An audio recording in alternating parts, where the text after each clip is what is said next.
Hürmetli vatandaş, bugünkü liksiyalarımızı başlayımız.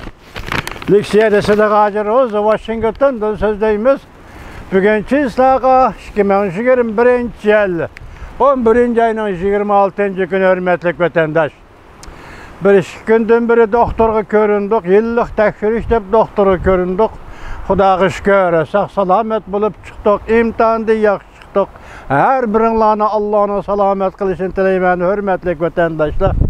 Yani torbetlerde haberde maşukumluk virüs degen afetkeler yıl 2-3 ayda esselep yetip kelidi, şiddet bile yetip kelidi degen haberler çıkışkı başıldı. Her birinler, her kandak vaqtda dikkat kılsanlar insan bunun da sakınıp kalalaydı. Barda gayyaga berip, barmayda gayyaga barmay. Maskeni takap vatandaşlar könmüş iken, insan bende aciz iken. Muşot, şunu gündüm biri sizlerle yüz görüşemedik. Şunu sizlerden epey sorayımız. Bugünkü vaziyetten eysek yanıl Tayvan meselesi. Yani biz deyimiz hazır Cungo, Amerika ve Cungo, Amerika Garip dünyası. Birliğindeki Cungo oturusida. Cungo oturusudaki ziddiyetle nakol halde Tayvan'a merkezleşti vatandaşım. Tayvan'daki her bir saat, her bir dakika Tayvan boğazıdaki her xil münasibetlerinin özgürlüğüne sebep buluvatıdı. İhtimallık hamma adamın ağzı tahlil tatqiqlarda deyilayotgan gaplarning hammasi urushning gapini qilyapti. Bugun shuningga yarasha shuni ko'r degan holda ikki parcha leksiyani vatandoshlarga tashlaymiz hurmatli vatandoshlar. Mavzu bunda. Litvan hech nimadan qo'rqmay ot bilan o'ynashib Beijing qishliq olimpik murosimiga ifoda bildirdi. Mavzuli xabar 11. ayının 25. gün Tayvan Merkezi Agentligi tarafidan e'lon qilindi. Xabar mundaq boshlanadi. Litvan Jamhuriyati matbuotlari 15 minut bugun xabar qilib mundaq ko'rsatdi. Muarif, fan texnika hamda tan tarbiya Ministerligining ministerlari kelar yil 2. ayda Beijing'de o'tkaziladigan qishliq olimpik murosimiga qatnashmaydiganligini e'lon qildi. Xabarlarga asoslanganda minister Georgita mundaq ko'rsatdi. Mening bilishimcha boshqa amaldorlarmi Beijing'de o'tkaziladigan qishliq olimpik murosimiga qatnashmaydi.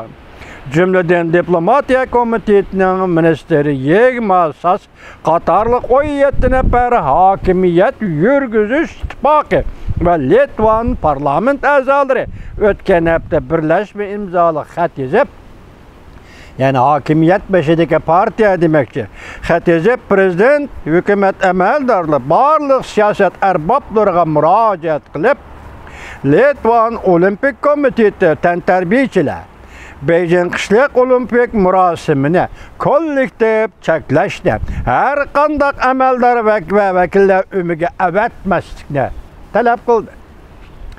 Parlament a'zolari mundaq ko'rsatdi. Xalqaro doirlikdan tarbiya musobaqasi mustabid tizimli siyosat yurgizadigan davlatda o'tkazilmasligi kerak. Tantarbiya siyosat tashviqotining quroliga aylantirilmasligi kerak.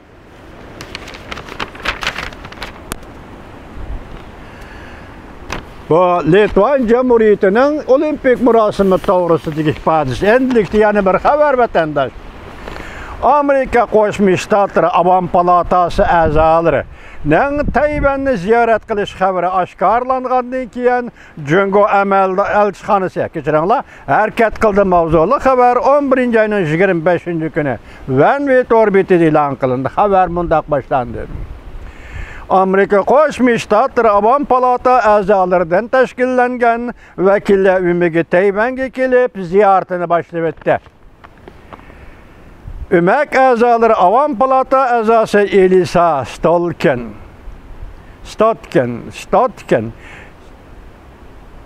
Twitter'da fikr qoldirib mundaq ko'rsatdi. Tayvanni ziyorat qilish xabari tarqalgandan keyin bizning ishxon emas. Jungo bosh elchixonasidan kelgan uchurni topshirib oldi.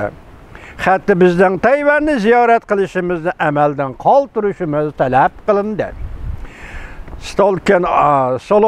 Solotkin Avam palata Amerika Qo'shma Shtatlari Avam palatasi harbiy sabtdan qaytgan harbiy ishlar komitetining raisi Mark Takano.